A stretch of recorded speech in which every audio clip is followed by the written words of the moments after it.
पढ़ेंगे कृषि सुधार एवं हरित क्रांति।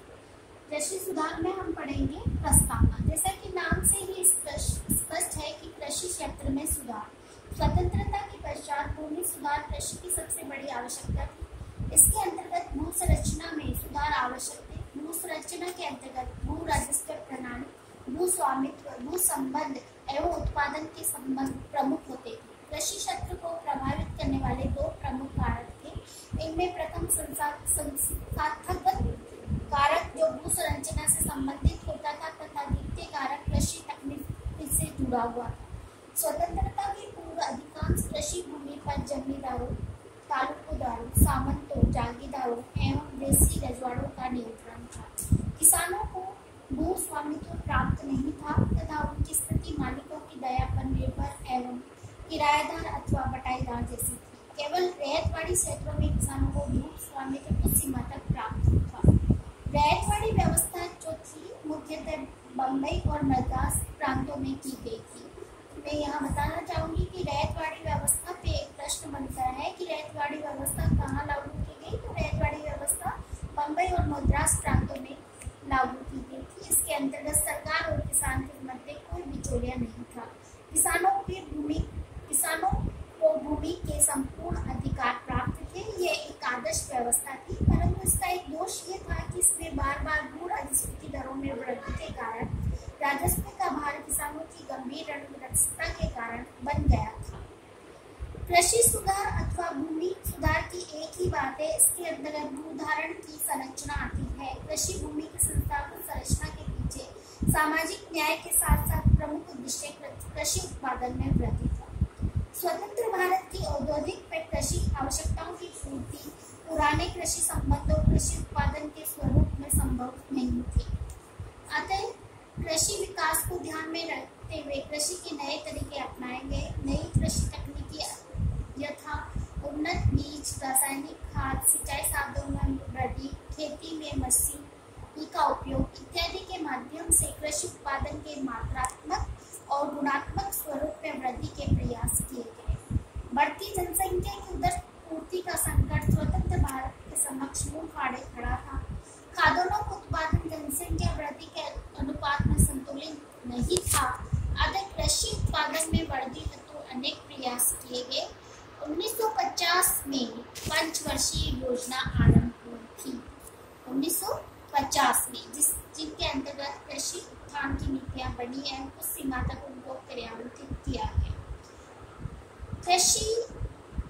कृषि के संबंध में जो सुधार हुआ उसके प्रयासों से हरित क्रांति का जन्म हुआ। हरित क्रांति क्या थी, किस सीमा तक सफल रही, इसके बारे में आगे हम पढ़ेंगे। स्वतंत्रता के पश्चात भूमि सुधार और हरित क्रांति के समांतर गांधीवादी सर्वोदय के सिद्धांत पर आधारित भू आंदोलन भी चला। इसके विभिन्न पक्षों पे विचार के बिना कृषि सुधार की संपूर्ण समझ संभव नहीं है। अतः दान आंदोलन के उद्भव, विकास के परिणाम पर हम आगे पढ़ेंगे। और हम सबसे पहले लेते हैं यहाँ पे कृषि सुधार की। कृषि में किस प्रकार सुधार हुआ, तो हम यहाँ पे ये सरल भाषा में समझना चाहेंगे कि कृषि के क्षेत्र में जो सुधार किया गया, जो नई नई तकनीकी लाई गई, हम किस प्रकार से अपने देश को आत्मनिर्भर बना पाए, कृषि के क्षेत्र में नई नई तकनीकी ला पाए, वो व्यवस्था क्या कहलाती है, कृषि में सुधार। कृषि में सुधार का जो फर्स्ट पॉइंट आएगा कि कृषि में जब सुधार हुआ तो बिचौलिया की समाप्ति हुई। बिचौलिया से आप समझते हैं कि सरकार ने किसानों के मध्य जो बिचौलियों को समाप्त करना भूमि सुधारों की क्या थी, प्राथमिकता थी। यानी किसान और सरकार के बीच जो एक वर्ग था वो था बिचौलिया। स्वतंत्रता आंदोलन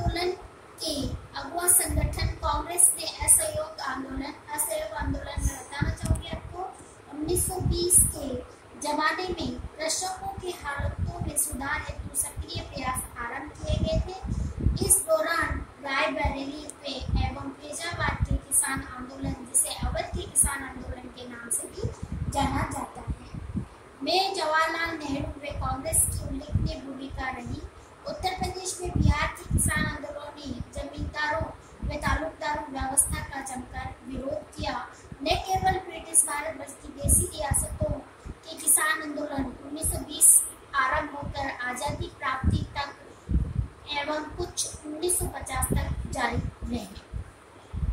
कृषि क्षेत्र में बिचौलिया में जो आता है, बिचौलिया जो वर्ग है, मैं बार बार आपको बताना चाहती हूँ कि जो बिचौलिया शब्द है वो जमींदार, तालुकदार, जागीरदार एवं बड़े भूस्वामी, भूस्वामी अथवा धनी किसान सम्मिलित थी। बिचौलिया वर्ग से ही मतलब है जमींदार, तालुकदार, जागीरदार और जो बड़े भूस्वामी थे उनको कहा गया है।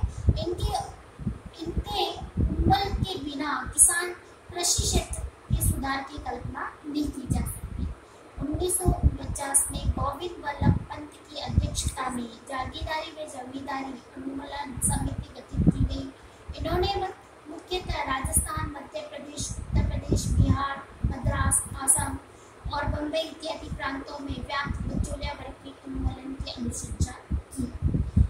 इस प्रकार जो बिचौलिया वर्ग है उसका अनेक अधिवेशन, संविधान में संशोधन और योजनाओं के माध्यम से तालुकदारों, जमींदारों इनका उन्मूलन हुआ और किसान और सरकार का सीधा संबंध स्थापित हुआ। अब हम दूसरा पॉइंट लेते हैं कृषि सुधार का, वो है काश्तकारी सुधार। काश्तकारी व्यवस्था से तात्पर्य भूमि संबंधों की उस प्रणाली से है जिसमें भूमि मालिक स्वयं खेती नहीं करता और किसानों को भूमि पट्टे पर देता है। पट्टेदारी व्यवस्था भारत के सभी भूभागों में चली आ रही थी। इनमें 3 प्रकार के काश्तकारों की पहचान की गई, जिनमें दखलदारी काश्तकार, ऐच्छिक काश्तकार व उपकाश्तकार सम्मिलित थे। इनमें प्रथम श्रेणी के काश्तकारों की स्थिति तुलनात्मक रूप से अच्छी थी। उन्हें अपने जोतों पर स्थायी अधिकार मिले हुए थे अतः उन्हें कानूनी रूप से हटाया नहीं जा सकता था। जिन दखलदारी काश्तकारों को कृषि भूमि सीधे जागीरदार, जमींदार अथवा अन्य प्रकार की कृषि भूमि स्वामी प्राप्त थी, उन्हें रैयतवाड़ी क्षेत्रों के समान भूमि स्वामी भी मान लिया गया था। अतः ऐसे काश्तकारों को उनकी जोतों पर हुए पूर्ण भूमि अधिकार प्रदान कर दिए गए थे।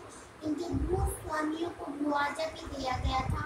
मुआवजे की ये राशि काश्तकारों से वसूल की गई थी। इस प्रकार के सभी काश्तकारों को जमींदारी नियंत्रण से मुक्ति प्राप्त हो गई थी।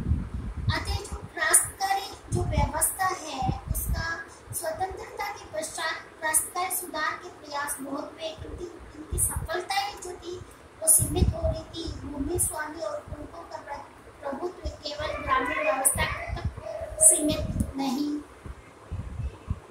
काश्तकारी व्यवस्था के 3 प्रमुख उद्देश्य हैं। काश्तकार को कृषि अधिकार, काश्तकार को कृषि भूमि से मनमानी तरीके से बेदखल नहीं किया जा सकता और यदि हो तो केवल कानून के अंतर्गत। दूसरा, यदि भूमि भूस्वामी को लौटाई जाती है तो केवल भूस्वामी के खुद काश्तकार के अंतर्गत हो।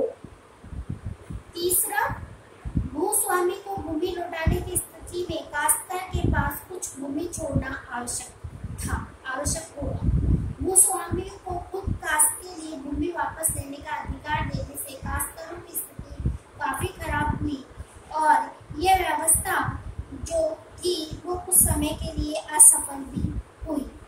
तीसरा है वो कृषि सुधार में तीसरा कदम है वो है जोतों की सीमाबंदी। जिस समय जमींदारियों का अंत किया जा रहा था उस समय प्रत्येक खुद किसान अथवा पूर्व भूमि स्वामी कितनी कृषि भूमि अपनी जोतों के अंतर्गत रख सके उसका कोई अंतिम निर्णय नहीं हुआ। इस बात से इनकार नहीं किया जा सकता कि बिचौलिए की समाप्ति ने सामंती अथवा अर्ध सामंती व्यवस्था को समाप्त कर दिया था।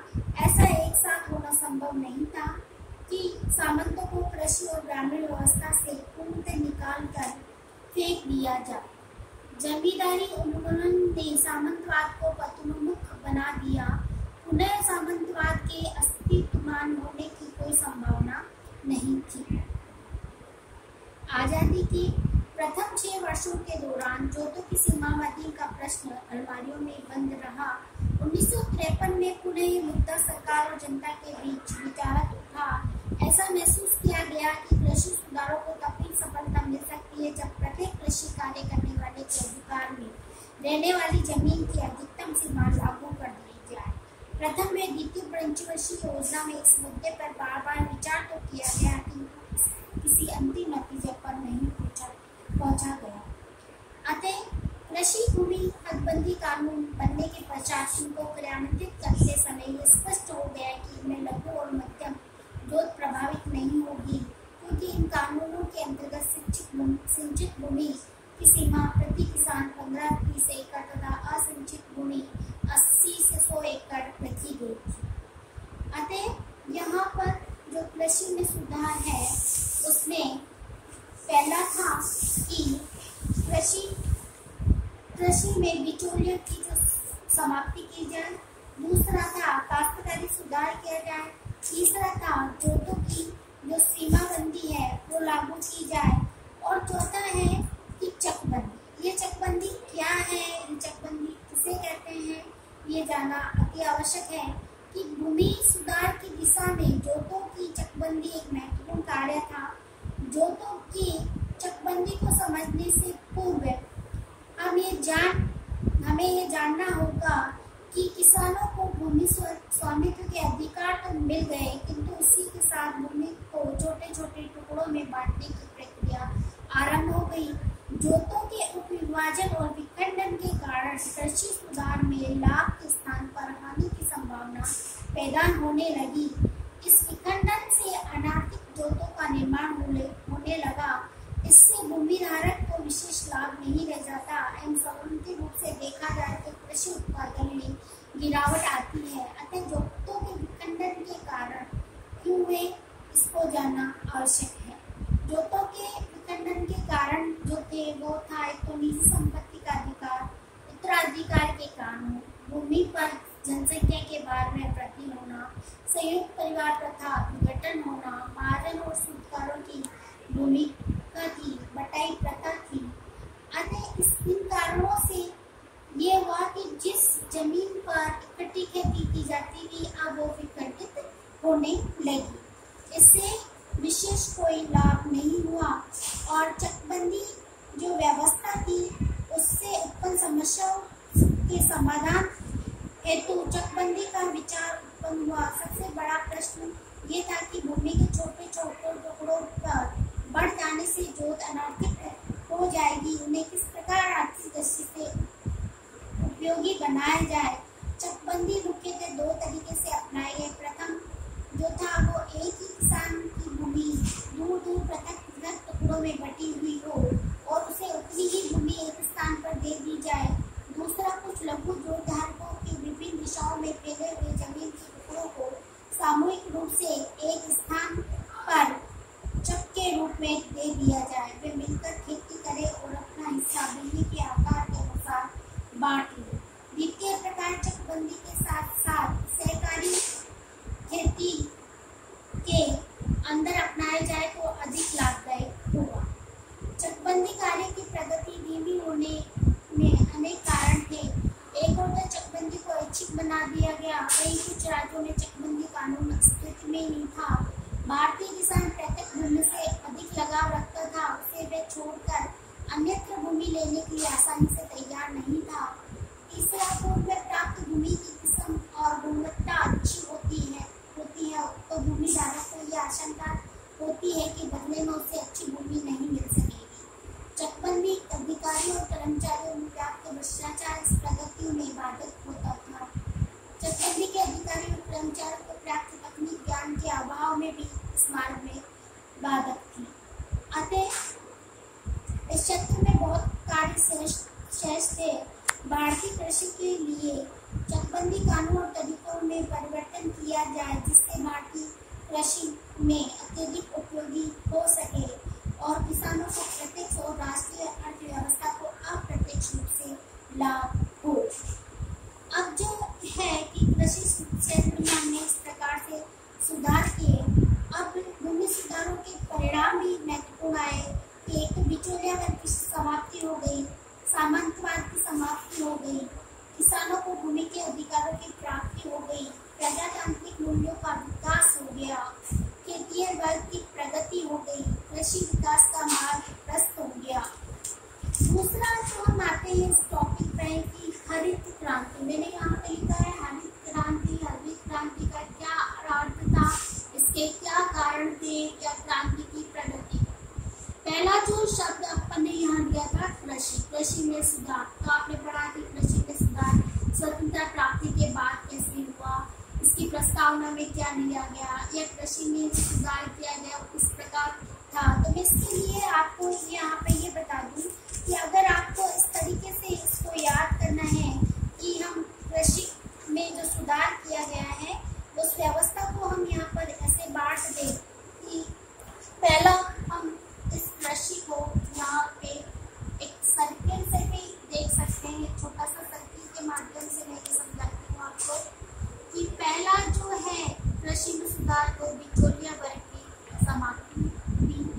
दूसरा है वो काश्तकारों में जो सुधार है काश्तकारी व्यवस्था में वो किया जाए। तीसरा है वो है जोतों की सीमा बंदी यानी जैसे कर दिया। और चौथा है चकबंदी व्यवस्था जिसमें जमीन को अनेक टुकड़ों में बांट दिया गया, हालांकि इस व्यवस्था का विरोध भी हुआ। और पांचवी जो व्यवस्था है वो है सहकारी खेत। यानी आप इसको ऐसे याद कर सकते हो कि बिचौलिया यानी बी, काश्तकार यानी को, जे यानी जोतबंदी और सी यानी चकबंदी और जो सहकारी व्यवस्था या सहकारी जो खेती है उसको मैंने यहाँ एस पे ला दिया। अब मैं सीधा आती हूँ कि हरित क्रांति क्या है। मैं आपको बताना चाहूँगी कि हरित क्रांति भी कृषि के क्षेत्र में ही लागू की थी कि कृषि में किस प्रकार सुधार किया जाए, कृषि में किस प्रकार नई नई तकनीकी लाई जाए जिससे हमारी अर्थव्यवस्था मजबूत हो। हरित क्रांति से तात्पर्य कृषि क्षेत्र में आय उत्पादन के स्वरूप में परिवर्तन से है। जैसा कि नाम से ही विदित है, हरित क्रांति यानी कृषि क्रांति। भारत में कृषि की स्थिति अत्यधिक पिछड़ेपन की स्थिति में थी, जिसका प्रमुख कारण औपनिवेशिक शासन द्वारा भारतीय संसाधनों का गहरा शोषण था। स्वतंत्रता के पश्चात भारत के विभाजन के आर्थिक दुष्परिणामों के प्रभाव स्वरूप में कृषि क्षेत्र में असंतुलितपन हो गया। अतः भारत को खाद्यान्न विदेशों से आयात करना पड़ता था। अतः हरित क्रांति ने भारत को खाद्यान्नों के मामले में आत्मनिर्भर और आत्मसंतुष्ट बनाया। जहाँ खाने के लाले पड़ रहे थे वहाँ गोदाम में अधिशेष खाद्यान्न इकट्ठा होने लगा। ये परिवर्तन कृषि में नई तकनीकी एवं सुधारों का अपनाने का परिणाम था जो 60 के दशक में अस्तित्व में आया। इस क्रांति के आरंभ और अंत में होने की कोई निश्चित तिथि नहीं है, न ही इसकी पूर्ण होने की तारीख पता है। यहाँ एक बात विचारणीय है कि अनाज का संकट कोई अचानक उत्पन्न नहीं हुआ था। ये तो एक प्रकार से आज़ादी के साथ विरासत में भी मिला था। हरित क्रांति को ऐतिहासिक परिप्रेक्ष्य में समझना आवश्यक है। हरित क्रांति का अर्थ हमने यहाँ पर स्पष्ट कर दिया है। उसके बाद हम आगे के व्याख्यान में पढ़ेंगे हरित क्रांति के कारण।